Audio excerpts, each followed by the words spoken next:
Hey guys, what's going on? This is Jack2505. In today's video, we're going to be discussing the new stratagem missions and the new system and how it works in Space Marine 2. This was introduced in last week's brand new patch 10 update, Space Marine 2 Year 2. Don't forget to like, share, and subscribe to the channel. So with the new stratagem missions, they're the same existing operations but with a twist. You gain points for completing normal and hard missions with certain modifiers. For example, from only seeing 30 meters in front of you, mission at a timer, you have 75% less health, increased majorist or extremist enemies, so on and so forth, and there's a lot more to it than that as well. I've faced all the modifiers so far, and you get daily and weekly challenges as well, so something to encourage you to keep logging in every day and every week. You get 200 points for completing the weekly hard mission. You get 150 points for completing the weekly normal mission. Dailies give you 10 points for completing the hard mission and 5 points for completing the normal daily mission. So the way to basically, once you get your points and exchange it for rewards, you have to go to the tech priest in the armoring hall, the one who's right next to the computer where you customize all your stuff.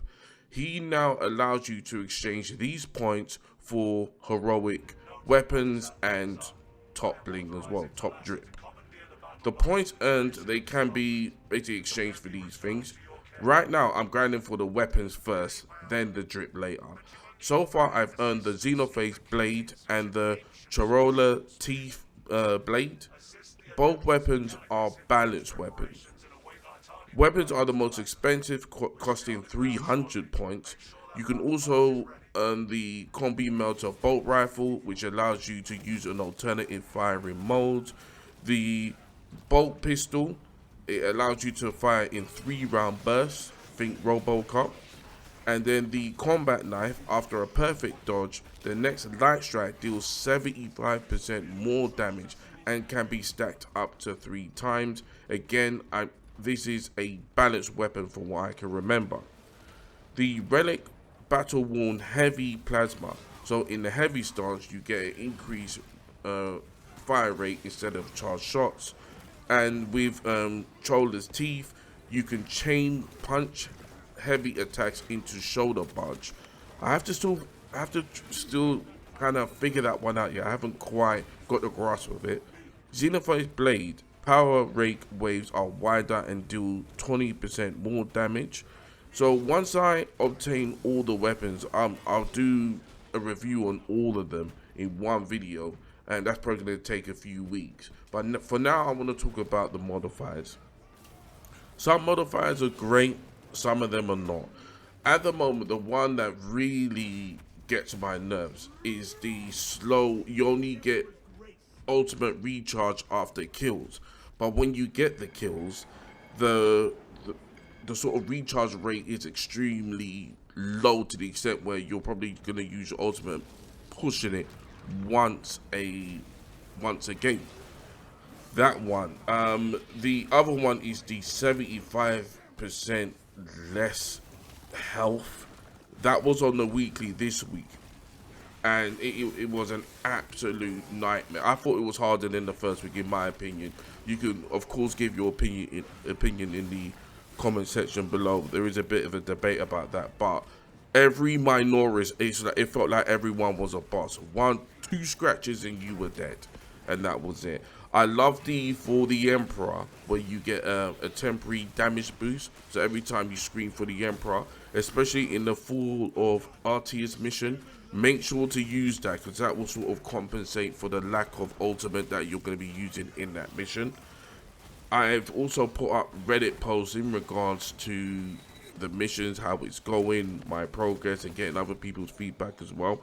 The feedback I got is mostly positive, but there are a number of players who are really not enjoying the modifiers. Perhaps take it back to the days of tight formation, but this is like let's say like an upgrade or an advance on the tight formation modifier. Going forward, I will continue to play the stratagem mode every week and gain the points and gain all, basically all the weapons and all the armor as well, to show you guys at the end of it. At this rate, it'll probably take maybe a month or so if I was to log in every single day and do the weekly every week. But so guys, that's basically how it works. And what I will say is this: do not use this mode to level up, especially in hard and the hard weekly. I've had this discussion in my siege videos in which people were jumping into hard mode siege to level up. I think the case is even stronger with this. These modifiers are no joke. If you need to level up, go to the normal operations and do that, or go to absolute and brute force it if you need to with a couple of friends. But do not jump into these stratagem missions, especially on hard, with no team perks or you're low level. Just don't do it. You're hurting yourself and the team as well, and you're wasting your own time and everyone's time as well. But guys, what do you think about the modifiers so far? Are the weapons something that you want to grind for, or do you just want to go for the armor, the drip? Let me know in the comment section below. Me personally, as I mentioned before, I'm going for all of them. So that's basically how it works. My quick opinion about the weapons so far: I'm absolutely gutted they are not fencing. For people who watched my channel for a while, you know that I love my fencing melee weapons. I love it. It's just embedded in my gameplay now. And if you're gonna give us weapons, just give it. I don't understand why they didn't give us block. Actually don't like balance, because half of the time when I'm being attacked, I don't know whether I'm gonna parry or block. So I would have just rather block, so at least I know what situation I'm in. But hopefully later on down the line, they will introduce fencing and block melee weapons and ball weapons into the stratagem pool. So thank you very much for making it to the end of the video. Let me know how you think about the stratagems modified so far in this quick video. My name is Jack2505, and I'll see you in the next video.